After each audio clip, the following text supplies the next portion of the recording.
প্রিয় দর্শক, আপনাদের প্রত্যেককে শুভেচ্ছা সহ আমন্ত্রণ জানাচ্ছি এনটিভির প্রতিদিনকার আয়োজন স্বাস্থ্য প্রতিদিনে। আপনাদের সঙ্গে আছি আমি ডাক্তার সাখাওয়াত হোসেন। প্রিয় দর্শক, আজকের এই অনুষ্ঠানে আমরা আলোচনা করব শ্বাসতন্ত্রের অত্যন্ত জটিল একটি রোগ সিওপিডি নিয়ে।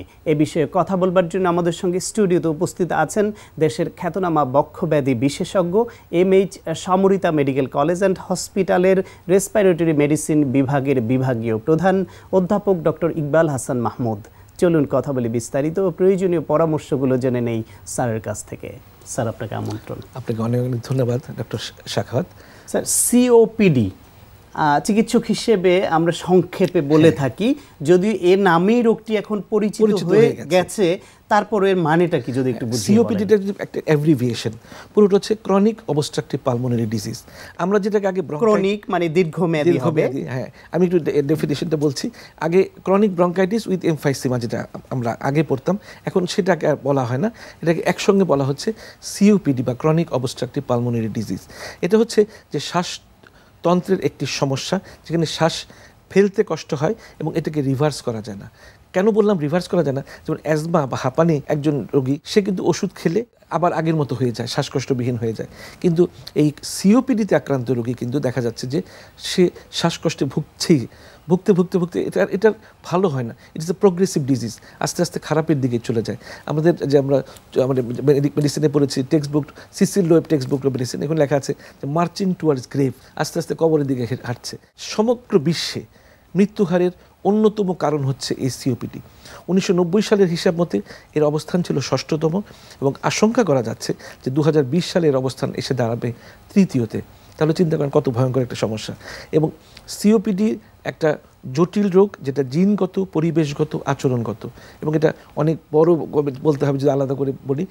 শুধু এটাই বললাম যে কারো জেনেটিক হতে পারে, আচরণগত, পরিবেশগত। আচরণ মানে যদি ধূমপান করে, পরিবেশ খারাপ থাকে, খুব একটা মানে এমন একটা পরিবেশে সে কাজ করছে যে ধূলিময়, গাড়ির কালো ধোঁয়া, বায়ু দূষণ হচ্ছে, পরিবেশ দূষণ হচ্ছে, এবং ধূমপান হচ্ছে এর অন্যতম কারণ। একটি লোক যদি কমপক্ষে 20টি করে সিগারেট অনেক বছর খেয়ে যায়, তাহলে তার সিওপিডিতে আক্রান্ত হওয়ার সম্ভাবনা অনেক বেড়ে যায়। এছাড়া নিম্ন আর্থসামাজিক অবস্থান এবং পুষ্টিও কিন্তু একটা বড় কারণ এখানে কাজ করছে। আমাদের যখনই কোনো কাশি হয় কিংবা শ্বাসকষ্ট হয়, সাধারণ অর্থে আমরা সবাই ধরে নেই যে ওর অ্যাজমা হয়েছে। তো সিওপিডি থেকে অ্যাজমাকে আলাদা করার উপায়? আমাদের কাছে যখন আসে রোগী, সিওপিডিতে আক্রান্ত রোগী এসে বলে যে নিজেই বলে আমি হাঁপানিতে ভুগছি। আসলে সিওপিডি একটি রোগ, হাঁপানি একটি রোগ, সম্পূর্ণ আলাদা রোগ। সিওপিডি প্রধানত ধূমপানের জন্য দায়ী, কিন্তু অ্যাজমার সঙ্গে ধূমপানের কোনো সম্পর্ক নেই। সিওপিডি সঙ্গে অ্যালার্জির কোনো সম্পর্ক নেই, অ্যাজমার অ্যালার্জির সঙ্গে সম্পর্ক রয়েছে।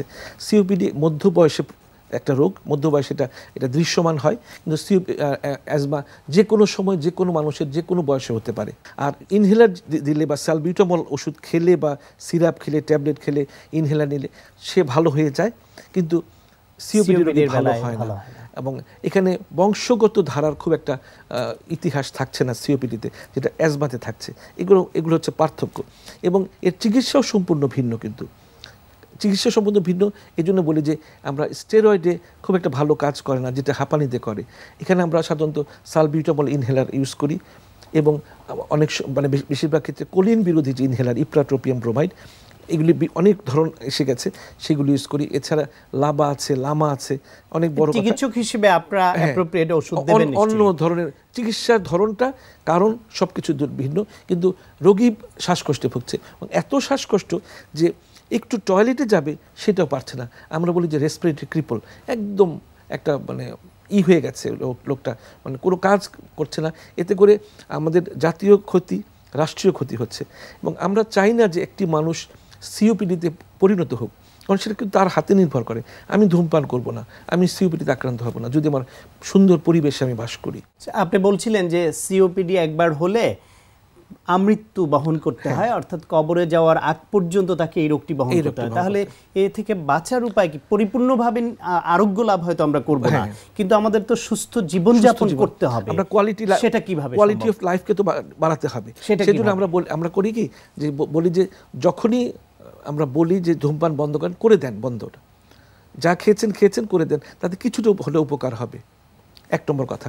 2 নম্বর কথা, এই সিজনটা যে আসছে, শীত আসছে, এই সময় দেখা যায় যে হেমোফাইলাস ইনফ্লুয়েঞ্জা এবং নিউমোকক্কাস এই দুইটা জীবাণু দিয়ে ওই ফুসফুসের শ্বাসনালীত সংক্রমণ হচ্ছে এবং সিওপিডি রোগীরা দেখা যাচ্ছে কফ পেকে যাচ্ছে, কফ হলুদ হয়ে যাচ্ছে, জ্বর হচ্ছে, কফের সঙ্গে একটু রক্ত যেতে পারে।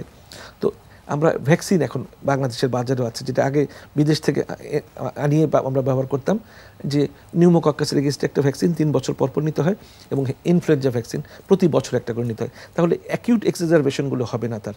না হলে যত অ্যাকিউট এক্সারবেশন হবে তত ফুসফুস ধ্বংস হবে। সুতরাং এই অ্যাকিউট এক্সারবেশনগুলো আমরা ভ্যাকসিনের মাধ্যমে দূর করতে পারছি এবং একটা সুন্দর পরিবেশে তাকে রাখতে হবে, যে পরিবেশে খুব বেশি ঠান্ডা থাকবে না। ঠান্ডাতেও কিন্তু দেখা যাচ্ছে যে এই সিওপিডি রোগীটা বেশি আক্রান্ত হয়। আর পরিবেশটা স্বচ্ছ থাকতে হবে, সুন্দর থাকতে হবে, খোলামেলা বাতাস থাকতে হবে, তাহলে কিন্তু একজন সিওপিডি রোগী কিছুটা হলে ভালো থাকবে এবং ওষুধ যেগুলো আমরা দিচ্ছি সেগুলো ব্যবহার করলে কিছুটা ভালো থাকবে রোগী। একজন মানুষ আপনাদের সব নিয়ম কানুন মানলেন, তাহলে কি এটা বলা যায় যে বাকি জীবন তিনি এই কষ্ট থেকে মুক্ত থাকবেন? কিছুটা হলেও তো কষ্ট থেকে মুক্ত থাকবে। আমি বলেছি যে এটা রিভার্স হয় না, হাঁপানি রোগীর মতো একেবারে ভালো হয়ে যাচ্ছে ওষুধ ব্যবহারের মাধ্যমে, সেটা তো হচ্ছে না। কিন্তু আমরা কোয়ালিটি অফ লাইফটাকে বাড়ানোর চেষ্টা করছি। সেই জন্য অনেক সিওপিডি নিয়ে কিন্তু আমাদের দেশের চেয়ে ওয়েস্টার্ন কান্ট্রিতে বেশি ওরা ভুগছে, স্বেচ্ছাতে আবহাওয়া, বিশেষ করে ব্রিটেনে। তো আমাদের দেশে আবহাওয়াটা কিন্তু খুবই সুন্দর, কিন্তু পরিবেশ দূষণটা খুব খারাপ, ভয়ঙ্কর অবস্থা ধারণ করে এবং আমরা নিয়ম মানি না, অনেকেই স্মোকিং করছে, যেখানে স্মোকিং করছে। আমি স্মোকিং করছি না, কিন্তু আমার পাশে একজন লোক বসে স্মোকিং করছে, তার ধোঁয়াগুলি তো আমার ফুসফুসে ঢুকছে। তো আমাদের যদি নিয়ম মানি, আমাদের দেশের মতো এত সুন্দর আবহাওয়া পৃথিবীর কোনো দেশে নেই। কিন্তু এই জনসংখ্যার আধিক্য এবং পরিবেশ দূষণ, ওই যে আরেকটা বললেন আপনি, সচেতনতার অভাব, এর জন্য কিন্তু আমরা নিজেরাই আমাদের পরিবেশটাকে নষ্ট করছি। এবং এই পরিবেশ দূষণ একটা অন্যতম কারণ এই সিওপিডি হওয়ার। আরেকটি কারণ আছে, যে আমাদের মা বোনেরা দেখা যাচ্ছে যে ঘরে ওই লাকড়ি চুলা দিয়ে রান্না করে, ওটাও কিন্তু বছরের পর বছর যেই ধোঁয়াটা নাক দিয়ে ঢুকে, সেটা কিন্তু আমার মা বোনেরা সিওপিডি আক্রান্ত। তাদেরকে সচেতন করতে হবে, তাদেরকে বোঝাতে হবে যে রান্না করুন, কিন্তু যদি একটা গামছা বা কিছু একটা মাস্ক পরে যদি সে ধোঁয়াটা থেকে আপনি নিজেকে বাঁচিয়ে রাখতে পারেন, বা অন্য কিছু বায়োগ্যাস এসেছে, অন্য কিছু দিয়ে রান্না করার চেষ্টা করুন। আর গ্যাসের চুলায় রান্না করলে তো সেই সব সমস্যাগুলো হচ্ছে না। যে টিকা বা ভ্যাকসিন সিওপিডিতে কিছুটা উপকারে আসে আপনি বলছিলেন, তো এইটা কি, এই টিকা বা ভ্যাকসিন কি যে কোনো বয়সে যে কেউ নিতে পারবেন, বা কতবার নিতে হয় এবং এর খরচ কেমন? হ্যাঁ, খুব বেশি খরচ নয়। যেমন নিউমো 23 একটা ভ্যাকসিন, নিউমোকক্কাল এগেইনস্টে প্রিভেনার এসছে, অনেক কোম্পানি নিয়ে এসেছে। এটা নিউমোকক্কাল ভ্যাকসিন, এটা 3 বছর পর নিতে হয়, দাম খুব বেশি না। আগে আমরা যখন বিদেশ থেকে আনাতাম রোগীদের অনেক টাকা পড়ে যেত, এখন কিন্তু বাংলাদেশের বাজারে, ওষুধ বাজারে পুরোপুরি এভাবে অ্যাভেলেবল। এটা আমাদের বাংলাদেশের, আমি বলবো যে ওষুধ বাজারে অনেক ভালো ওষুধ তৈরি এসে গেছে, কিন্তু একটা ওষুধকে আমি খুব অভাব বোধ করি, যেটা খুবই ভালো কাজ আগে পেতাম, সোডিয়াম ক্রোমোগ্লাইকেট। বিশেষ করে শিশুদের যেসব শ্বাসকষ্ট হতো বা এক্সারসাইজ ইনডিউসড অ্যাজমা হতো, সেখানে সোডিয়াম ক্রোমোগ্লাইকেট ইনহেলার নিলে এত ভালো রেসপন্স আমি পেয়েছি আগে। সিওপিডির কারণ হিসেবে আপনি যা বলছিলেন, পরিবেশগত, আচরণগত, জিনগত। আচরণগতর মধ্যে অন্যতম প্রধান ফ্যাক্টর যেটা, সেটা হচ্ছে ধূমপানের বিষয়ে আপনি যদি একটু বিস্তারিত বলেন, যে যিনি ধূমপান করছেন তিনি ক্ষতিগ্রস্ত হবেন নাকি না করেও ক্ষতিগ্রস্ত হতে পারেন? যিনি ধূমপান করছেন 20টি স্টিক পার ডেতে অনেক বছর ধরে, তিনি তো সিওপিডিতে আক্রান্ত হবেনই। আমার পাশে বসে যদি একটি লোক কর্মক্ষেত্রে বলেন, কাজের পরিবেশে পাশাপাশি ডেস্কে বসে সে ধূমপান করেই চলেছে, আর 5 টাইমস বেশি ক্ষতিগ্রস্ত হচ্ছে একজন নন স্মোকার, শুধু স্মোকারের পাশে বসে থাকার অপরাধে। 1 নম্বর। আরেকটা হচ্ছে যে অনেক দেশে, WHO বলছে যে অনেক দেশে যে 15 বছর বয়স হতে হতে দেখা যায় ধূমপানের হার হচ্ছে 30 থেকে 40%। যত বেশি ধূমপান করবে, যত দিন বেশি ধূমপান করবে, তার সিওপিডিতে আক্রান্ত হওয়ার সম্ভাবনা তত বেশি।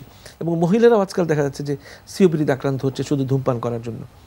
কৈশোরী ধূমপান যে শুরু করছে, তার সিওপিডিতে আক্রান্ত হওয়ার সম্ভাবনা বেশি। মানে যত অল্প বয়সে ধূমপান শুরু করবে, তার ঝুঁকি তত বেশি, এবং এটা মধ্য বয়সে এসে প্রকাশিত হবে। এবং এখানে বললাম জিনগত একটা কথা বলে নিতে হয়। জিনগত মানে জেনেটিক। আলফা-1 অ্যান্টিট্রিপসিন বলে একটি উপাদান রয়েছে আমাদের ফুসফুসে, যেটা আমাদের ফুসফুসকে বিভিন্ন সমস্যা থেকে রক্ষা করে। এখন কিছু রোগ আছে যেখানে আলফা-1 অ্যান্টিট্রিপসিন তৈরি হয় না বা খুব ঘাটতি থাকে। সেখানে কিন্তু দেখা যাচ্ছে যে যেহেতু ফুসফুসের প্রিভেন্টিভ ক্ষমতা নেই, তারা আবার এই সিওপিডিতে আক্রান্ত হয়ে যাচ্ছে। কিছু ফিগার আছে, এমন ফিগার দেখা যায় মারফান সিনড্রোম বলে, একদম শুরু এইভাবে কিছু কিছু লোক দেখবেন মানে একদম একটা স্ট্রাকচার আছে, তারাও দেখা যাচ্ছে যে সিওপিডিতে আক্রান্ত বেশি হচ্ছে। আর কর্মক্ষেত্রে যেখানে আপনি কাজ করেন, কাজের পরিবেশটাকে খুব সুন্দর হতে হবে, যে সুন্দর সাফিসিয়েন্ট ভেন্টিলেশন থাকবে, কেউ স্মোক করবে না, একদম ধূমপান মুক্ত পরিবেশে আপনি কাজ করবেন। ওয়ার্কিং প্লেসটা আপনার ভালো হতে হবে, যেখানে মানুষ সবাই সচেতন থাকবে, যেখানে সেখানে কফ থুতু ফেলবে না। এটা কিন্তু ডক্টর সায়ন্ত আপনি লক্ষ্য করেছেন যে বাংলাদেশের এই ঢাকা শহরে বা শহরগুলিতে ফুটপাতে হাঁটা যায় না, যেখানে সেখানে কফ থুতু ফেলে রাখে। এই থুতুগুলি কফগুলোই এগুলো শুকিয়ে বাতাসে উড়ে আমাদের নাকে যাচ্ছে, এবং বিভিন্ন ধরনের যক্ষা থেকে শুরু করে বিভিন্ন ধরনের জীবাণু আমাদের নাকে যাচ্ছে, এই জীবাণুগুলি। তাহলে আমরা আমাদের সচেতন হতে হবে। সুন্দর পরিবেশে থাকলে একজন মানুষ যদি ধূমপান না করে সে সিওপিডিতে আক্রান্ত হবে না এবং সুন্দর জীবনযাপন করতে পারবে। স্যার, আপনাকে অনেক ধন্যবাদ। আমাদের সবার প্রত্যাশা তাই দর্শকরা নিশ্চয়ই মেনে চলবেন। ডক্টর সায়ন্ত, আপনাকে অনেক অনেক ধন্যবাদ। প্রিয় দর্শক, আমরা শুনছিলাম সিওপিডি সম্পর্কে অত্যন্ত প্রয়োজনীয় কিছু কথা। আশা করি আপনাদের উপকারে এসেছে। আজকে আমরা শুরু করবো লেগসের কিছু মুভমেন্ট দিয়ে। এটাকে আমরা বলবো হচ্ছে লেগসের কিছু আনকনভেনশনাল মুভমেন্টস। মানে নর্মালি আমরা যে ধরনের লেগসের মুভমেন্টগুলো করি সেগুলোর মতো করে না, একটু অন্যভাবে একটু মানে মডিফাইড করে আমরা এটা করবো, মানে জিনিসগুলো করবো। রিজন হচ্ছে যে লেগসের কোয়াডস মাসলের শেপিংয়ের সাথে সাথে কীভাবে বাটাক্স মাসলটা, মানে আমি যেটা বলি আমরা গ্লুটিয়াস ম্যাক্সিমাস অথবা গ্লুটিয়াস মিনিমাস, দুইটা মাসলকে কীভাবে আমরা একসাথে হিট করবো ওইটাকে আমরা দেখাবো। এখন কেন জিনিসটা করছি, দ্য রিজন হচ্ছে অনেক দিন যাবত যারা ওয়েট ট্রেনিং করছে, যারা হেভি করছে মানে স্কোয়াট করছে, অনেকেই নর্মালি একটা জিনিস দেখা যায় যে তাদের যেটা হয়ে যায় যে ফ্ল্যাট বাটাক্স যেটা বলা হয়, ফ্ল্যাট বাটস যেটা, সেই জিনিসটা ডেভেলপ করে। এতে পরবর্তীতে যে মানে অসুবিধাটা হয় যে লং টার্ম এক্সারসাইজের পরে তাদের লোয়ার ব্যাক ইনজুরির চান্সেসটা বেড়ে যায়। রিজন হচ্ছে তাদের যে স্ট্যাবিলাইজার যে জিনিসটা থাকে, যে বাটাক মাসলটা অনেক বড় একটা মাসল, ওই মাসল যদি ফ্ল্যাট হয়ে যায় তাহলে পুরো জিনিসটাই মানে ট্যাক্সেশন করতে হয় পুরো লোয়ার ব্যাককে, মানে স্পাইনের উপর প্রচণ্ড প্রেশার পড়ে। এই জন্য আমাদের যে জিনিসটা মানে করতে হবে, যদি কোনো কারণে দেখা যায় যে অনেক ধরনের ভুল মুভমেন্টের কারণে যদি ফ্ল্যাট বাট হয়ে যায়, তাহলে এটাকে আবার আমাদেরকে একটু ডেভেলপ করতে হবে। এটা মানে শুধুমাত্র যে আমরা যারা হেভিয়ার ট্রেনিং করছি তার জন্য প্রয়োজন তা না। ম্যাক্সিমাম সময় দেখা যাচ্ছে যারা বডি শেপিং যারা মানে করছে, বিশেষ করে যারা মেয়েরা যারা বডি শেপিংয়ের দিকে যাচ্ছে, তাদের একটা থাকে, সবসময় প্রায়োরিটি থাকে যে বাট মাসলটাকে তারা সবসময় একটু ডেভেলপ মানে রাখতে চায়।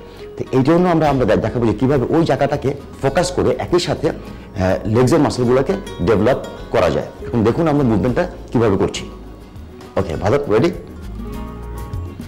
ওকে, নর্মালি যে জিনিসটা আমরা করবো, যে আমরা যেটা করেছিলাম ট্রেডিশনাল লাঞ্জেস, কিন্তু এইটাকে আমরা বলবো হচ্ছে ব্যাক লাঞ্জেস, কিন্তু মুভমেন্টটা একটু মডিফাইড। যে যখন সে মানে স্টেবল হয়ে দাঁড়াবে তখন যে জিনিসটা করবে, বডি অ্যালাইনমেন্টটা একটু বাঁকাভাবে থাকবে, লেগসটা সামনের দিকে থাকবে, বডি যেখানে থাকে তার চেয়ে সামনের দিকে লেগসটাকে নিয়ে আসবে। লেগসের যে ওয়াইটটা থাকবে সেটা হচ্ছে শোল্ডার পার্ট, যার শোল্ডার অনুযায়ী আপনারা এটা করে নেবে। Okay, now go back. Yes, same as the traditional lunges. Yes, up, go, keep on going. Yeah, fluid, make it fluid. Yes, yes again. Okay, খেয়াল করছে সামনে যখন আসছে পিছনে যখন যাচ্ছে, এটা হচ্ছে ম্যাক্সিমাম স্ট্রেচ এবং ম্যাক্সিমাম কন্ট্রাকশন হচ্ছে, এবং পুরো ফোকাসটা হচ্ছে প্রাইমারি মাসল যেটা পড়ছে সেটা হচ্ছে বাটক মাসলে, সেকেন্ডারি পড়ছে হচ্ছে গিয়ে আপনার thighs and hamstring. Okay, go up again, one more. Yes, up. Yes. Okay, stop. Okay, এই এক্সারসাইজের যে বেনিফিটটা যে জিনিসটা হবে, আপনার বাটাক মাসলটা তো হবে ডেভেলপ হবে, লেগস মাসলটা হবে ডেভেলপ হবে।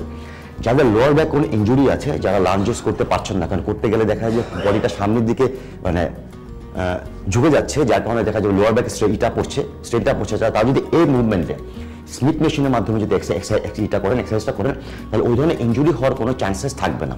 এবং আমরা যেটা বললাম যে আমরা লাঞ্চিং যখন করি, প্রাইমারি কিন্তু আমরা বলি শেপিং করছি আমরা লেগসে, কিন্তু এইখানে যে জিনিসটা করছি লেগসের শেপিংটা হবে, কিন্তু প্রাইমারি হিসেবে আমরা যেটা করবো যে আমরা বাট মাসলটাকে ডেভেলপ করছি এবং ম্যাসিভ ডেভেলপ হবে। এখন দেখবেন যে 2-3টা সেশন পরেই দেখবেন যে আপনার বাটাক মাসলটা ডেভেলপ হয়ে যাবে।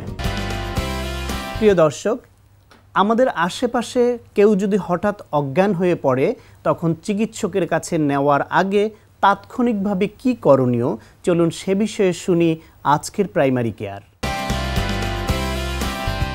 হঠাৎ করে অজ্ঞান হয়ে যান তাদের একটা বড় অংশ হচ্ছেন ডায়াবেটিসের রোগী, আরেকটা অংশ হচ্ছেন যারা হার্টের অসুখে ভুগছেন, কেউ কেউ আছেন শরীর থেকে প্রচুর পরিমাণে পানি সরে গিয়েও অনেক সময় এটা হতে পারে। ডায়াবেটিসের রোগীদের ক্ষেত্রে কমনলি আমরা যেটা দেখে থাকি, কোনো কারণে ওনাদের রক্তে যদি গ্লুকোজের মাত্রা খুব বেড়ে যায় অথবা কমে যায়, সেক্ষেত্রে দুটো কারণেই উনি অজ্ঞান হতে পারেন।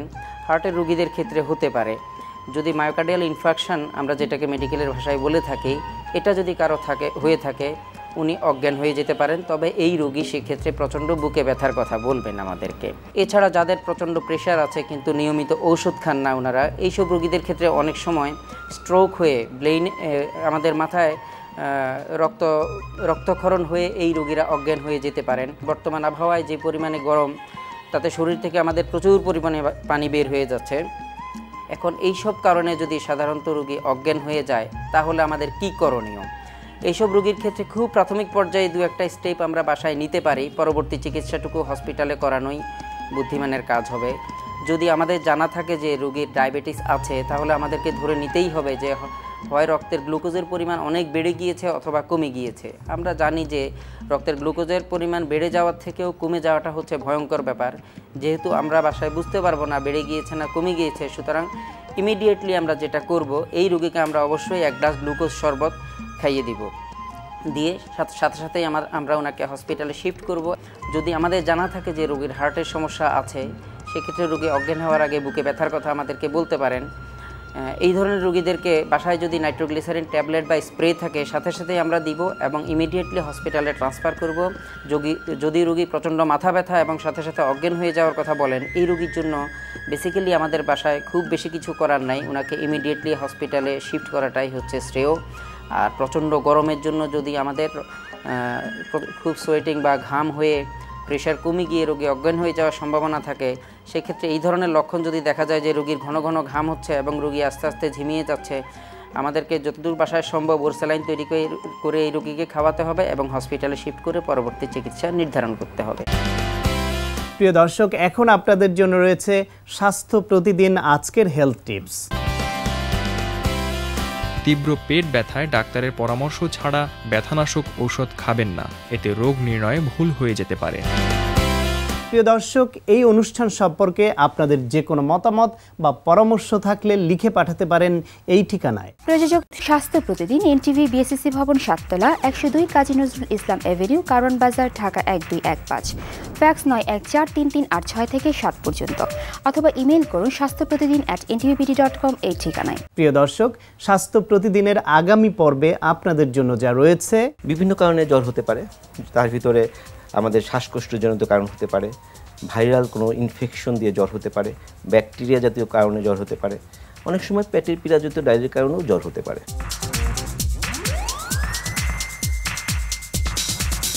প্রিয় দর্শক, বিশ্বের যে কোনো প্রান্ত থেকে যে কোনো সময় এনটিভিতে সম্প্রচারিত সংবাদ ও অন্যান্য সকল অনুষ্ঠান উপভোগের জন্য ভিজিট করুন আমাদের পূর্ণাঙ্গ ওয়েব পোর্টাল www.ntvbd.com।